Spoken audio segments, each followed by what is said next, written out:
Good morning and welcome to Daily Musings. I'm Wes Mullins, founder of Unabashedly Resolute Institute. So, today we're going to discuss the notion of language and if language is in fact a social construct.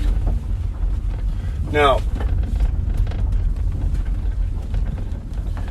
the notion that language is a social construct means that there is no objective meaning.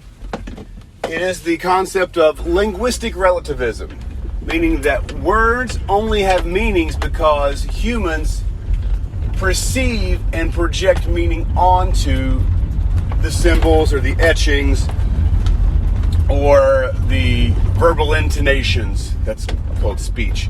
So when I make a certain verbal intonation, when I make that guttural sound, it therefore has a meaning that is defined simply by the listener, not by the author or the originator of that intonation. So, if we take that concept, if we understand that to be true, if we say that, let's pull that back. So, if that is the case, social construct means, very specifically, that every verbal utterance, every written symbol, the logographic and the phonographic both, are merely social constructs. There's a big turkey out there, look at that. Awesome looking. When you live on 30 acres, it's fantastic what you see. And in order for something to be perceived and projected, it must therefore be learned. And if something is learned and projected, it can be systematized. If it can be systematized, it can be passed down. That is the idea of social constructs. We have projected an idea. The majority has projected an idea. That idea has been passed down, and that idea has been systematized so it can continue to be passed down. Give me 1 second.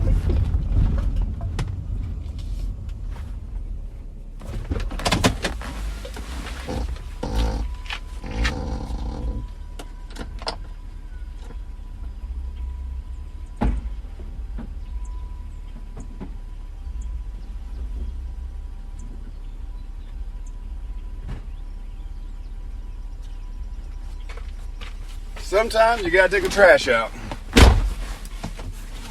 Alright, so if an idea can be systematized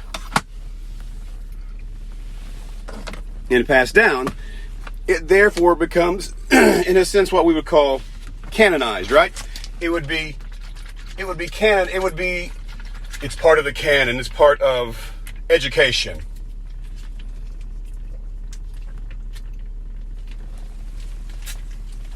To perpetuate whatever societal norms that are there. This is the understanding of social construct. I don't think I'm painting a straw man. In a sense, what it means is might makes right. What it means is, if you have the power, therefore you are the arbiter and creator and sustainer of truth. Because truth is relative to those that are in power. Now, what's interesting is, if I apply that logic, that truth is socially constructed, socially manipulated, and socially systematized to therefore remain and help those remain in power, why on earth would I ever believe that the idea that language is socially constructed is the truth? Rather, the idea that social construct that language is subjective actually seems that it would be a tool itself of might makes right. That it is the power of those, it is a truth of those that are in power, because they say it is socially acceptable to say this now. The fact that the understanding that language is socially constructed does not bear the weight of the idea that that sentence was socially constructed to create, manipulate, and sustain power for those that are in power. Why would I believe that statement? If your statement, if your philosophy, if your thought, your theology, if your idea cannot bear the weight of itself, it is therefore a bad idea. It is a bad thought. It is anemic and weak. Our thoughts must be able to withstand scrutiny of other thoughts and of itself. Basic philosophy.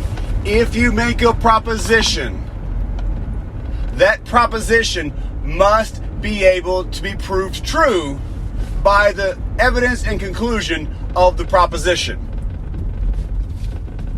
My statement must be able to be true using the criteria and analysis given in my statement. That is simply the notion of something being true or not. Or else the idea of social construction is simply an idea of those in power trying to create, sustain, and remain in power.